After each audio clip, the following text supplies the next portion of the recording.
पोता पोती स्कूल जा चुके थे। सुमित्रा ने अपने बेटे और बहू का भी टिफिन तैयार कर दिया था।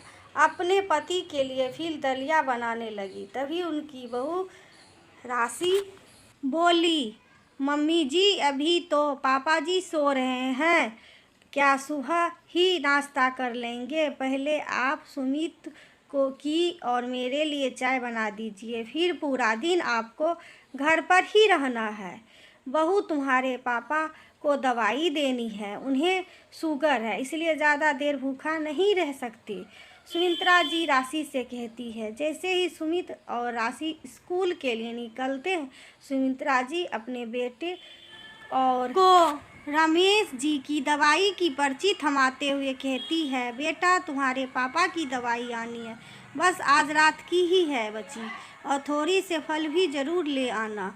इससे पहले सुमित कुछ कहता कि राशि कहती है, मम्मी जी दवाई क्या कम पैसों की आती है, जो फल खाने की भी ज़रूरी है, फलों का दाम आसमान छू रहा है। सुमित राशि का आंख दिखाता है और हुआ कहता है, राशि मैं अपने माता पिता की जिम्मेवारी उठाने में सक्षम हूँ, तुम्हें उन्हें कुछ कहने का अधिकार नहीं है, क्योंकि मैं अपने माता पिता के लिए कभी तुमसे कुछ करने के लिए नहीं ज़बरदस्ती की है।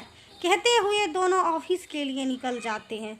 सुमित्रा जी जल्दी से रमेश जी के लिए नमकीन, दलिया और अपने लिए चाय और नाश्ता लेकर पति के पास जाती है, तो पति के आंखों में आंसू देखकर तड़प जाती है। अपने हाथ का सहारा देकर उन्हें बैठाती और पकड़कर वॉशरूम तक ले जाती है। मुंह हाथ धोकर आराम कुर्सी पर उन्हें बैठाती है और दलिया खिलाती है। दरअसल 2 महीने पहले ही रमेश जी को अचानक पैरालिसिस का अटैक आया था, जिसकी वजह से उनके शरीर का आधा हिस्सा लकवाग्रस्त हो गया था। लेकिन तुरंत ही अच्छा उपचार और सेवा मिल जाने के कारण धीरे धीरे उनका स्वास्थ्य सुधरने लगा था। सुमित्रा जी ने अपने घुटने के दर्द के बावजूद उनकी सेवा में कोई कसर नहीं छोड़ी थी। सुमित उनका इकलौता बेटा है। 2 महीने में इलाज महंगा होने के कारण बहुत पैसे लग गए थे। रमेश जी की पेंशन भी नहीं थी, जो जमा पूंजी थी बीमारी में लग गई थी। ले देकर एक घर का बच्चा है।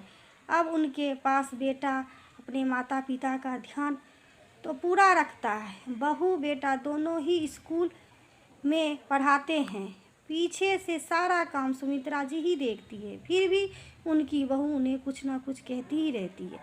लेकिन अपने बेटे की गृहस्थी खराब हो इसलिए चुप रहती है। इस पर रमेश जी सुमित्रा जी से कहते हैं, सुमित्रा मेरे कारण तुम्हें बहू के ताने भी सुनने पड़ते हैं और घुटनों के दर्द के बाद भी काम का कितना बोझ है तुम पर, और फिर भी मेरी ऐसी बीमारी मुझे मर क्यों नहीं जाने दिया करते हुए फूट फूट कर रोने लगते हैं। सुमित्रा उनके मुंह पर हाथ रखते हुए कहती है, शुभ शुभ बोलो जी, मेरी हिम्मत तो आप हो, आप टेंशन मत लीजिए। वैसे भी मुझे तो आदत हो गई है कि इन सब की, मैं आपको देखकर अपनी बीमारी और थकान सब कुछ भूल जाती हूँ। ना जाने कहाँ से इतनी हिम्मत आ जाती है कि मैं इतना सारा काम बिना थकान के कर लेती हूँ। वैसे भी हमारा बेटा तो हमारा ध्यान रखता है, बहू की बातों को हमें मन से नहीं लगाना चाहिए। आजकल तो बच्चे वृद्धाश्रम में अपने माँ बाप को पहुंचा देते हैं, हमारे बच्चे तो फिर भी मेरे होते हुए आपको किसी बात की चिंता करने की कोई ज़रूरत नहीं है। आप ठीक रहोगे तो मैं भी ठीक रहूँगी। दोस्तों, ये कहानी आप सभी को कैसे लगी? यदि अच्छी लगी हो तो लाइक, सब्सक्राइब, शेयर ज़रूर करना दोस्तों। वीडियो देखने के लिए आप सभी का धन्यवाद। थैंक यू दोस्तों।